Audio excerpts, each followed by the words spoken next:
Bienvenidos, bienvenidas, queridos amigos y amigas de Cinefilia. Veréis, aunque parezca mentira, esta maravillosa película, este magistral film que nos ocupa esta reseña de cine, fue un fracaso en su momento. Y aún me pregunto que por qué. Son de esos sucesos que ocurren en el cine y que carecen de una explicación lógica.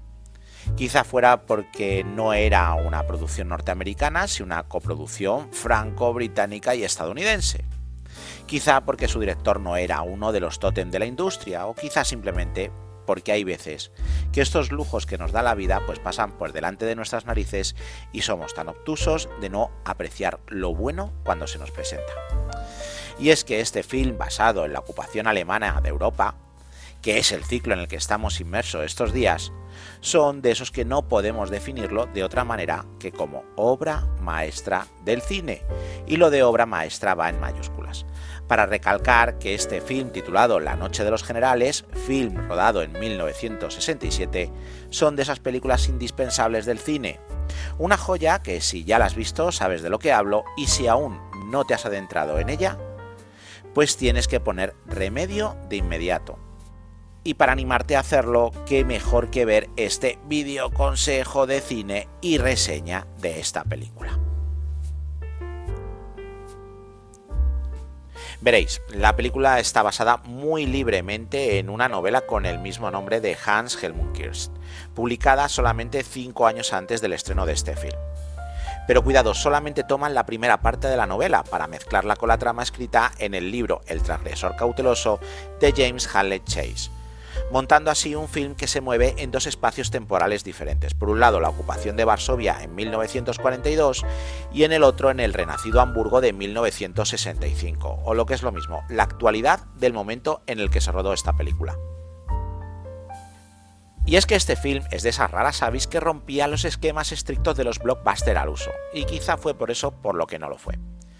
Pero es que no es de extrañar el riesgo de esta historia, escrita por un lado por los guionistas Joseph Kessel y Paul Dehn, y aunque estaba también sin acreditar, se escondía la pluma del aspirante al Nobel de Literatura, el gran Gore Vidal, ya que en el trasfondo de todo esto se encontraba uno de los productores cinematográficos más audaces y valientes de la industria cinematográfica, como era el grandísimo Sam Spiegel.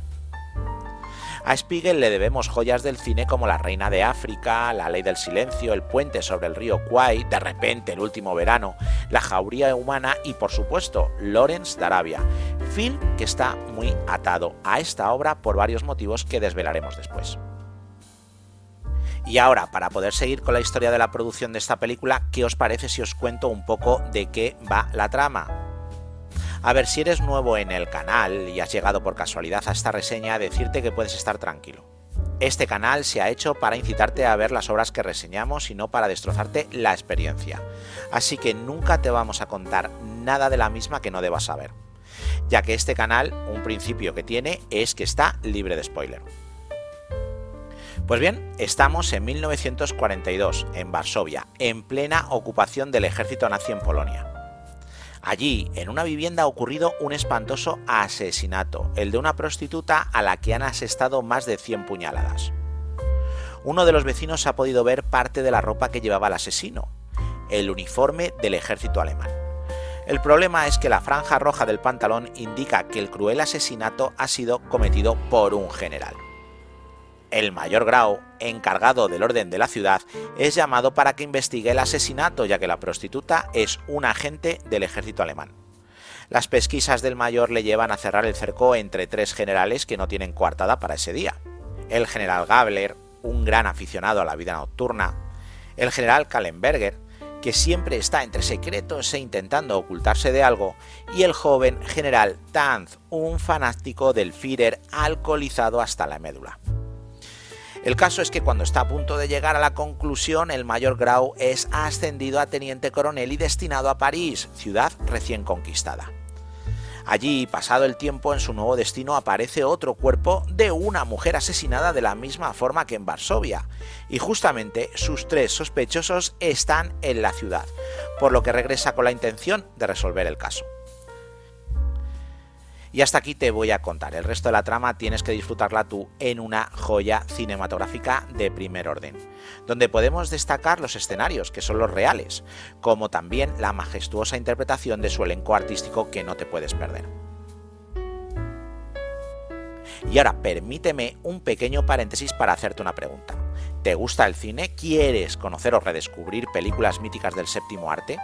¿Te apetece tener consejos de cine para esos momentos en los que no sabes qué ver y que se convierta esa tarde aburrida de domingo en una maravillosa velada cinéfila? Pues no lo dudes más, suscríbete a nuestro canal y forma parte de este maravilloso club de cinéfilos que formamos los suscriptores a Cinefilia. Y bueno, tras ese breve paréntesis vamos a seguir con la producción del film. Veréis, cuando Gore Vidal estaba involucrado en la construcción de la historia, le propuso a Spiegel que esta película la realizara un director joven y con una visión del cine que le diera ese ritmo que necesitaba dicha película. Pero Spiegel tenía otros planes: darle la dirección al veterano director Anatoly Litvak, veterano director nacido en Ucrania pero con pasaporte tanto francés como estadounidense, y que fue mentor de, entre otros, del glorioso Max Ophüls. Litvak ya había demostrado su valía con films, sobre todo en dramas románticos, como Hermanas, protagonizado por Bette Davis y Errol Flynn, La noche eterna, con Henry Fonda y Vincent Price, o Nido de víboras, con Olivia de Havilland. Pero a pesar de esta maestría de Litvak como director, no tenía un film deslumbrante y siempre parecía que se mantenía en un nivel muy alto, pero sin caer nunca en el fracaso, a pesar de que tampoco tenía nada que destacara sobremanera. Y recordar que en aquella época ya superaba los 65 años, por lo que parecía que la elección del veterano autor era un error por parte del productor. Pero hay que decir que nada más lejos de la realidad. La delicadeza con la que narra la trama, el virtuosismo en la técnica de la puesta en escena, el ritmo, sobre todo el ritmo, hacen que este film se narra en dos espacios temporales tan diferentes e encajen de una manera soberbia, con un pulso dramático aprendido durante años y que nos deja a los espectadores a su merced en todo momento. Un thriller atípico, muestra del mejor cine de género en el que va mucho más allá de un film bélico. Y todo esto gracias en parte a su dirección, pero también en parte a un elenco de auténtico lujo. Veréis, en pantalla podemos disfrutar de varias actuaciones poco comunes.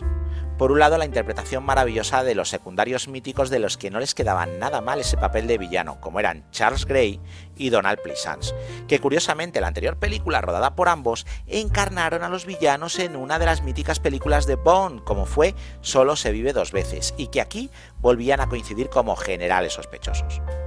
Y por otro lado, la de los dos protagonistas míticos del momento, como eran Peter O'Toole y Omar Sharif. Veréis, ambos habían trabajado en la portentosa Lawrence de Arabia 5 años antes con el propio Spiegel. El caso es que cuando les hizo llegar el guión a ambos, estos sin pensar accedieron, y en buena parte fue en agradecimiento al productor que les lanzó a la fama. Y aquí volvieron a demostrar la grandeza de su poderío interpretativo, donde ambos demuestran por qué son y serán siempre dos grandes de este oficio. Junto con los actores de Lawrence de Arabia, Spiegel contó con otro de los artífices de aquella maravilla, como fue el compositor francés Maurice Jarre, que crea aquí otra de esas bandas sonoras musicales míticas del cine. Por cierto, si veis la fotografía, que es espectacular, pues no os sorprendáis, ya que como director de foto está uno de mis directores de fotografía favoritos. Un director técnico que era una constante en el polar francés, que podemos ver su trabajo en películas tan importantes como A pleno sol, El silencio de un hombre o El clan de los sicilianos. Y es que no estamos nombrando a otro que el maestro Henri Decae, uno de los mayores directores de fotografía del cine francés cuando éste reinaba en el mundo cinematográfico. Y bueno, como hemos dicho anteriormente, parece increíble, pero este film fue un fracaso en taquilla, no solamente de taquilla, sino también de crítica y de público, porque a nadie pareció gustarle. De hecho, es que los Oscar pasaron por encima de ellos sin ninguna nominación y solamente tiene un premio en los Donatello como mejor actor extranjero para Peter O'Toole.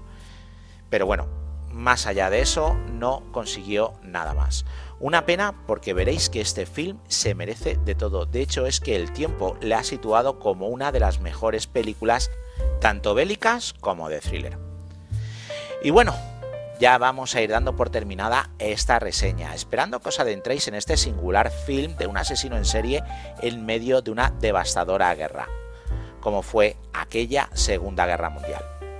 Y me quedo con una frase del film: cuando los asesinatos son en masa, ganas medalla, pero cuando estos son al por menor, eres un monstruo.